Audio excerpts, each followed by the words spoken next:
introduce our next speaker, Bruce Betts. He's the Director of Projects at the Planetary Society. And take it away. Thank you very much. What I'd like to talk to you about today is... Sorry. Get wired up. Okay. We'll spend most of the talk talking about the Planetary Society's Cosmos 1 solar sail mission, which we hope to fly in approximately a month from now. We expect to announce the launch date within the next 2 or 3 days. I will be talking quite a lot about that, but I'd also like to give you an overview. A lot of members, people who attend this, and members of the National Space Society are members of the Planetary Society. But not everyone is, and even those who are don't know what all we're doing. So I'll give you a little overview of the Planetary Society, talk to you about some of the other projects we do, which is my purview within the Society, and then we'll finish off in the last half or so and talk about the solar sail mission, which is why I'm talking to in the space propulsion part of the conference. Let's go ahead and take a look at the next slide. Planetary Society founded in 1980 by Carl Sagan, Bruce Murray, Lou Friedman. We're non-profit, non-governmental, independent, open to everyone. We have about 100,000 members in over 130 countries around the world, and we are the largest space interest group in the world. We're headquartered in Pasadena, California. Next image, please. I like to break down what we do in 3 different areas. We do projects, which is what I'm going to talk to you a lot more about, so I won't discuss right now. We do political advocacy, and we do that with various world space agencies and government groups. And we have our publications, most notably the Planetary Report, which is our member magazine, and our website. Next image, please. So advocacy, we do everything from grassroots advocacy, getting people to submit petitions to Congress, all the way to talking to the heads of agencies internationally. Some examples of our successes in the recent decades have been the Pluto mission, which has come under attack so many times in the last few years, and we actually start feeling badly, like people aren't going to believe us when we say it's under threat again, but it has continued to be over and over. Looks like it actually will launch next year now. We also are heavily involved with Mars rovers in the 70s and 80s, and the 80s and 90s, pushing those forth as a technology. Right now, we're coming up on pushes on Voyager, whose funding is cut in the current budget, and on Hubble, whose decision we feel is premature. Next image. Publications, next.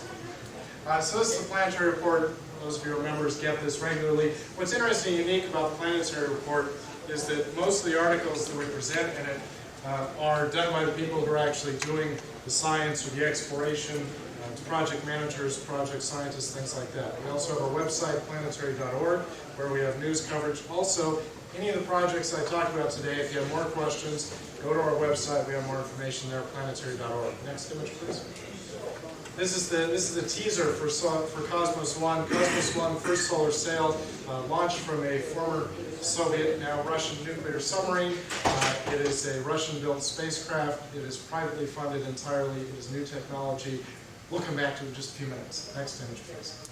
Mars Microphone is one of our more exotic projects that we've done, flying the first ever privately funded instrument on a NASA planetary mission. This flew, unfortunately, on Mars Polar Lander, a failed NASA spacecraft. So we do have a microphone on the surface of Mars. Unfortunately, it's made it to a spacecraft that crashed into the surface of Mars. This is basically part of one of our goals of projects is to try to involve the public and engage the public and excite and inspire the public. So in this case, it was attempting to hear the first ever sounds from the surface of Mars to engage another sense besides the sight that we use in looking at images. Now it also has various science you can do with it, various engineering you can do with it as well, but we're flying it primarily as a public outreach experiment. We are trying to get it on future landers. We also managed to get it on the French Netlander mission, successfully was in build, and then that mission was canceled. So typical story of planetary exploration, it's challenging. Next image. Search for extraterrestrial intelligence, SETI. We do a lot of different projects in SETI. We have sponsored Radio SETI for 25 years. SETI is currently not funded at all by governments, right? And so the only funding comes from private private groups, basically 2 or 3 of us. And so we fund radio SETI, including in the southern hemisphere in Argentina, covering the southern sky. And we've funded a lot of radio SETI, but now we're placing a lot of focus on optical SETI.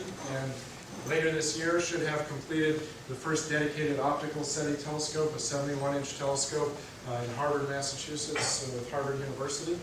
Next image, please. This is just some quick look at some of the things we did with the Mars Exploration Rover missions.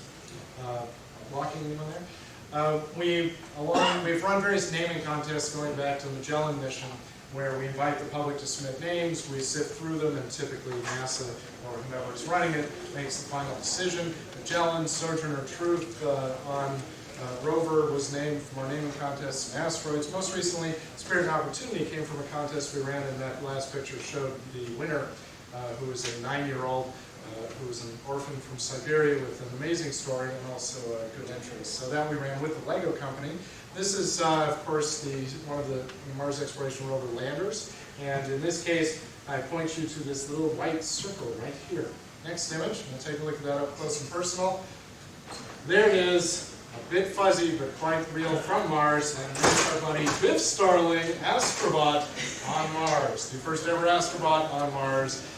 We had Biff Starling on Opportunity's Sandy Moon Dust, 2 astrobots who told their stories on the web of their voyage to Mars in basically an entertaining way, but mixed with real science and technology, again, to try to engage kids in this case, in creative ways. In this case, through a partnership with the Lego company, having something looking like a Lego minifigure, the Lego brick-type designs, things that kids who wouldn't necessarily pay attention otherwise see this picture somewhere and go, hey, that's Lego. Actually, maybe I'll take a little more look into what that is. We also had some other wacky things as long as we were there, including decoding contests, decode secret codes from Mars. So a lot of different ways to try to engage people, ranging from big to small. This, by the way, the second privately funded hardware on a NASA Planetary mission after the Mars microphone. Next image, please. Our overall project tied to Mars Exploration Rovers, which was officially selected by NASA, was called Red Rover Goes to Mars. Had a lot of components. This one you can actually participate with still on our website, which are we call Mars stations. We have 7 or 8 of these around the world where people have set up Mars-type dioramas. You can drive these Lego rovers through the internet and get some, albeit removed, idea of what it's like and how hard it is to rove around on an alien terrain using only the cameras that you have on board. You see some type of image like this. Excuse me, next image, please. We also had 16 students from 12 countries and 5 continents in operations at JPL in Pasadena during the first couple months of the MER missions, participating, working with the mission and actually having their own designated tasks, and reporting back via the web primarily, but also through their country's press, what they were doing and relate, particularly in a view from a teenager. These were all from about 13 to 17 years old. Next image. One of the things they worked with was the Mars dial, which many of you have probably seen on the Mars rovers. These are interesting pictures because you got them taken nearly a year apart. You can see a lot of dust build up. That was the primary reason. All spacecraft, of course, have calibration targets for their cameras, so you can keep taking pictures of that, understand how your cameras are evolving over time. In this case, this calibration target, you want to have a shadow, because in that case you can separate out what effects are coming from the atmosphere, what effects are directly from the sunlight. And in this case, Bill Nye, the science guy, took a look at this one day and said, hey, that looks like a sundial, because Bill is obsessed with sundials. Bill is also now our vice president of the Planetary Society, though he wasn't at the time. Planetary Society, Cornell, and several other groups got involved in turning this into a sundial on Mars, again to convey some interest in the mission beyond just the already incredibly interesting science. And in this case, you had to, you're normally not stupid enough to have a sundial that moves, because it kind of changes things around. So you actually have to put the hour marks on after the fact. It's one of the things the students did. Next image, please. And on our website, for a limited time only, we have Earth dials, which is similar looking like the Mars dials. They are sundials here on Earth, but spread all around Earth. On our website, you can look at a number of them at one time. Even for adults, but certainly for kids, it's really rather fascinating, even for a scientist like myself. There's just something different about looking and seeing that it's dark here, and it's light here, and the shadow's long here and short here, to give you that feeling of, hey, we really are on a spherical world. Okay, I know we all know it, but there's something about seeing it visually that makes it more interesting. Next image, please. We ran an art contest with the Cassini-Huygens mission, with Huygens and the European Space Agency, for anyone to submit art of what might be seen from the Huygens spacecraft when it descended through the cloudy, hazy atmosphere. Titan, this is our winner, a 15-year-old. We also have professional artists submitting entries. So, again, a different way to try to engage interest people. Next image, please. In that case, with the European Space Agency. And speaking of the European Space Agency, and speaking of Huygens, they actually, on board the Huygens probe that descended into the Titan atmosphere, there was an acoustic sensor, which is the technical term, basically a microphone. That was designed to work with the electrical instruments to try to detect thunder, but they have not taken the extra step to turn it from graphical scientific data into sounds. And we contacted them, and they're more than willing to help on that end, so we worked with Greg Delory at UC Berkeley, who built the microphone and converted their data into sound, which you can hear on our website, the sounds of Titan, which on face value wouldn't seem that interesting, except they're sounds from 1 billion miles away, and they're real sound, although there's some oddities you can read about, but it's not conversion of something that's not an acoustic wave, it's actual acoustic sound that you can hear. But for your benefit, since I don't have them here, I'm going to imitate the sounds from Titan. Here in 10 seconds, you will hear the sounds of 2.5 hours of descent through the Titan atmosphere.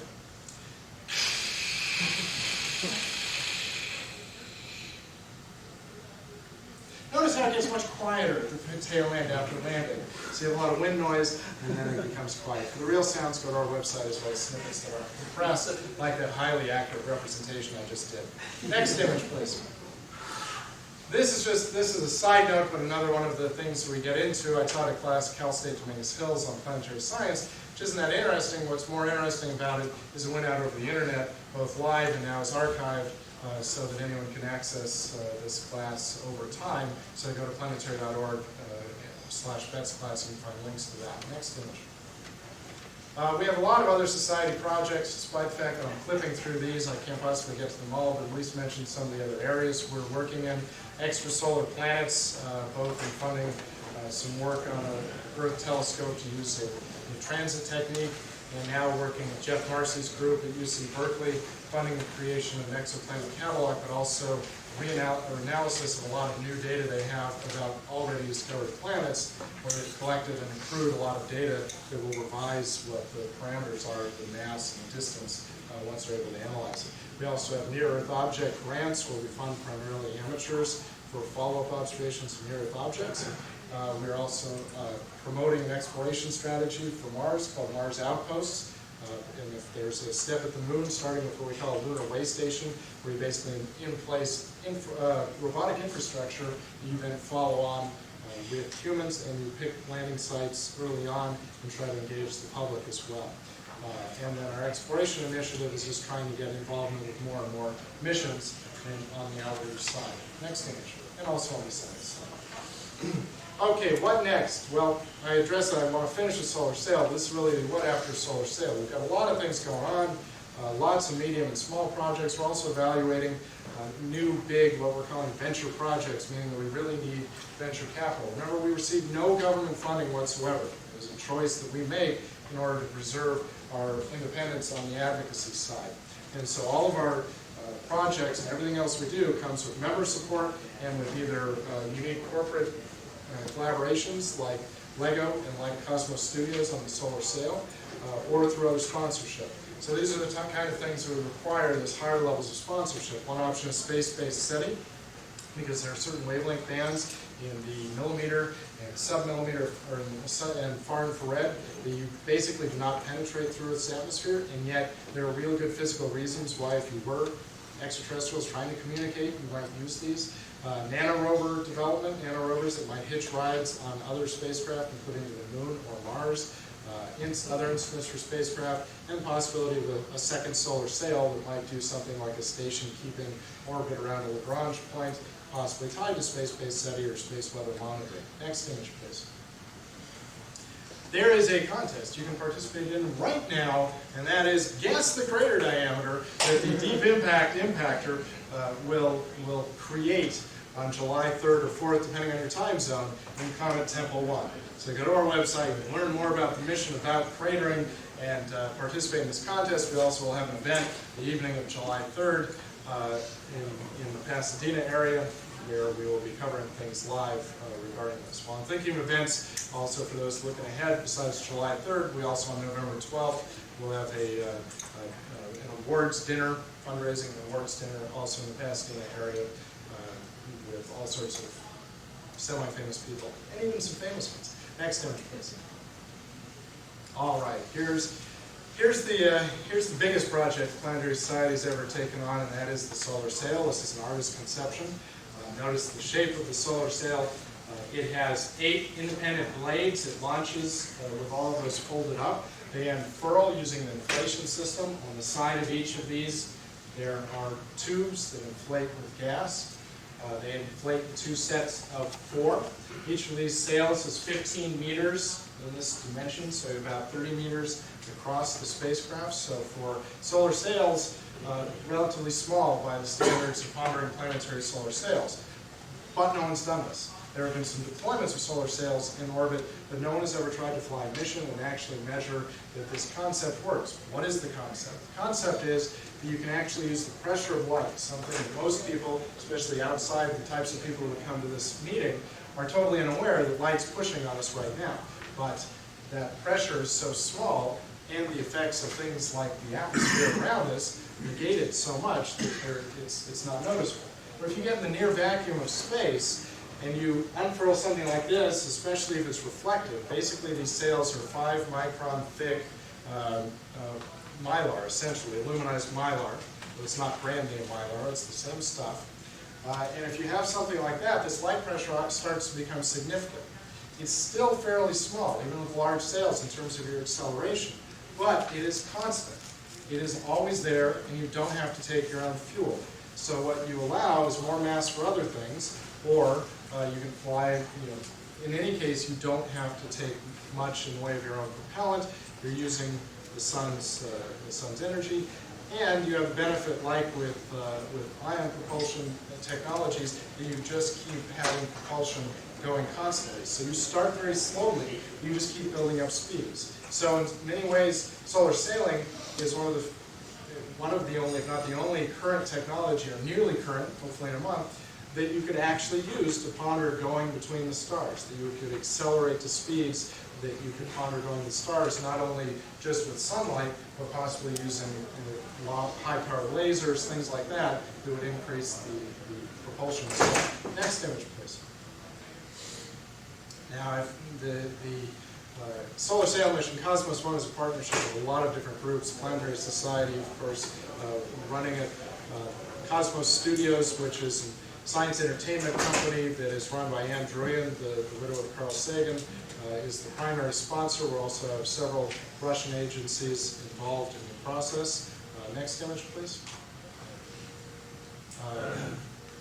Emphasize again, this is a private venture, so this is another kind. We've heard about some others, including just 4 now, of private venture space mission. And it is, in fact, the second, if you count our first suborbital flight, second mission ever attempted by a space interest group.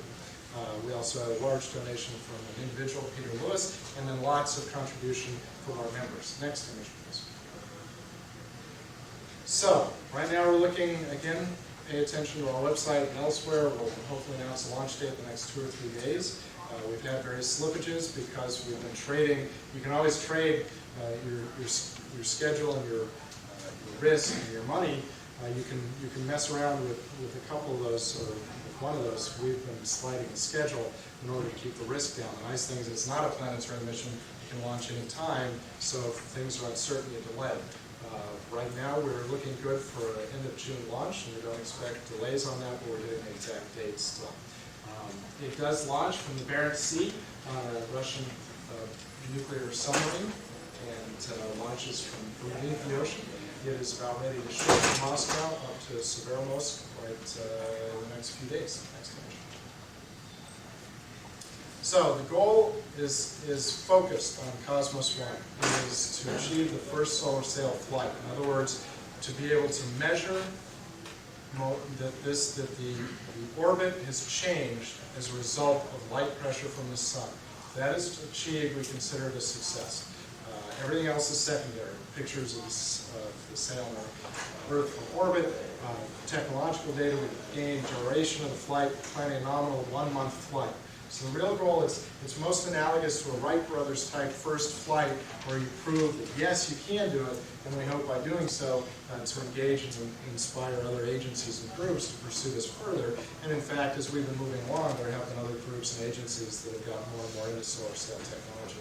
Next image. I'll leave some time for questions, so I'll probably go through this, skip through some of these. Go ahead and go to next. I've basically discussed why solar sailing.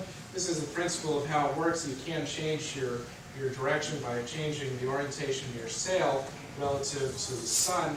You can either add velocity in your direction of motion or subtract velocity and therefore change your orbit. In many ways, what we're going to do is, it's the worst possible place to fly a solar sail is in Earth orbit, because it's like sailing a ship in the harbor. It's where you have the most other stuff to deal with. In this case, the gravitational pull of Earth that you have to deal with, and you're constantly changing orientation.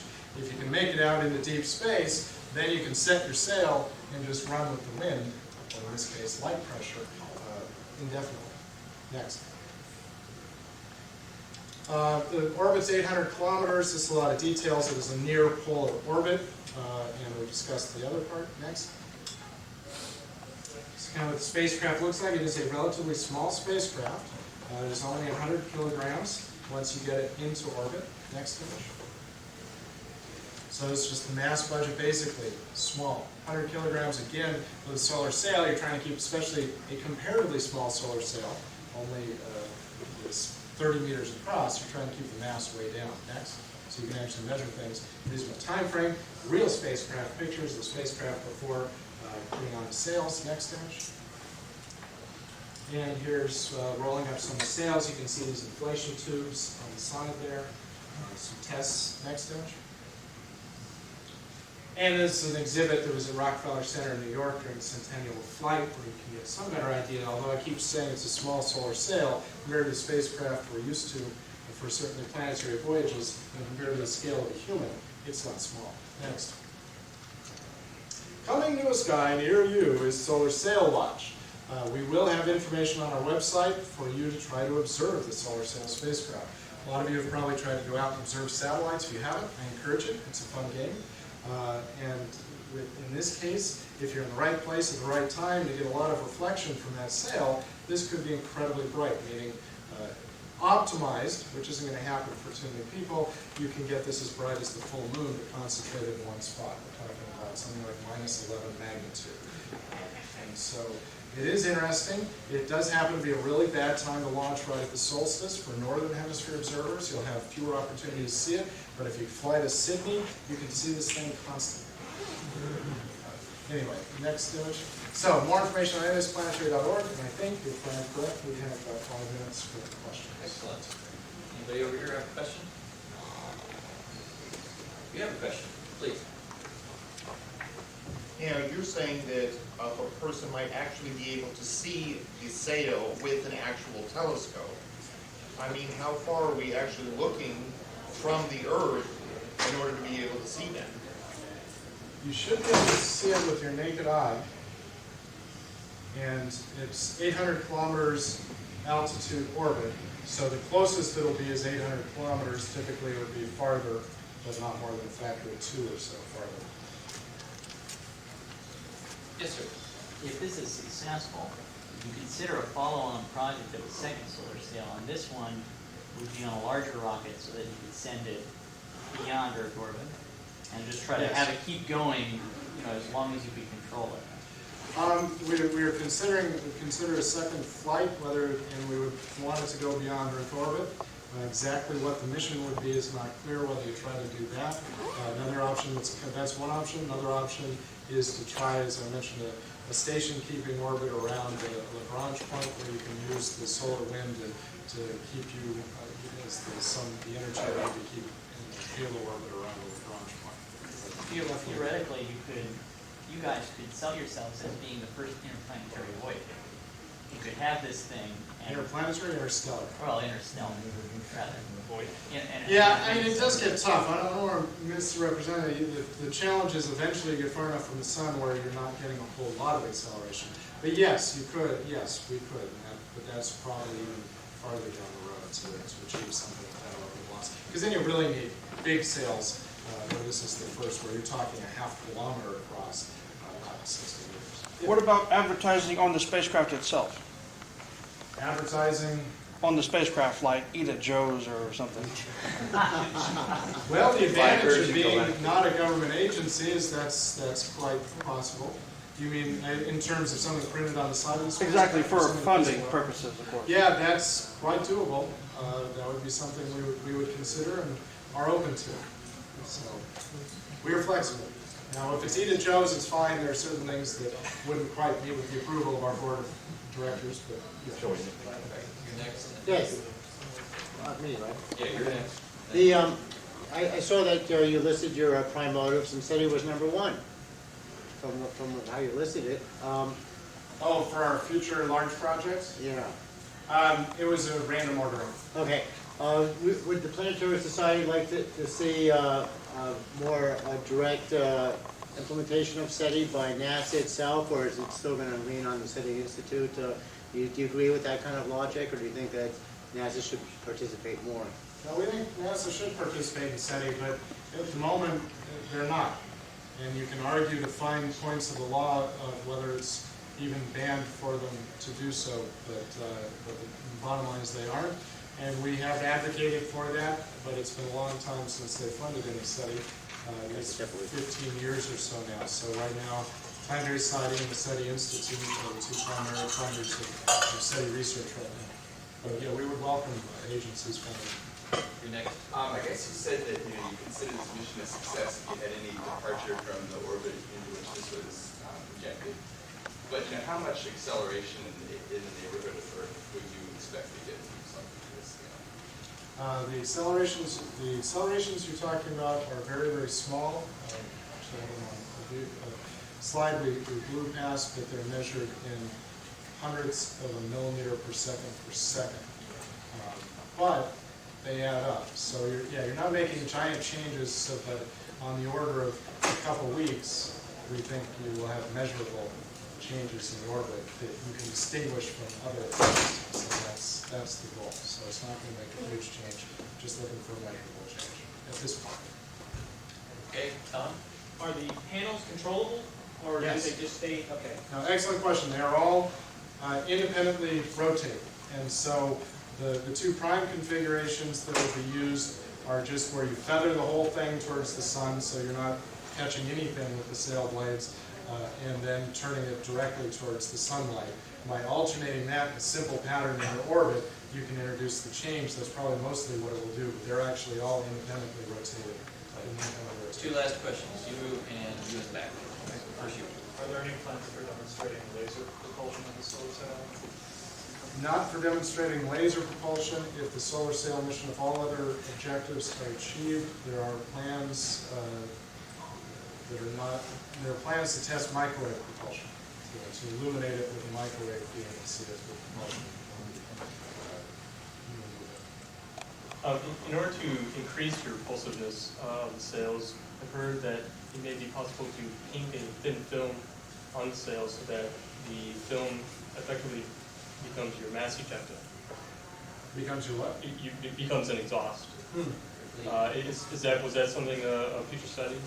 No, I'm sure others have studied that. We're just using the basic effect of both the hitting and reflecting double momentum, hence the bright mirror-like surface, but we didn't study anything that exotic. Others undoubtedly are. Last question. I'm Richard Ford. I will talk a little bit later at 4:30 on an optical infrastructure in Earth, Moon, space. One of the themes, though, is a laser that could ablate materials so as to create laser propulsion of something like a solar cell system. So you should probably. Yeah, that sounds great. All right, well, thank you very much.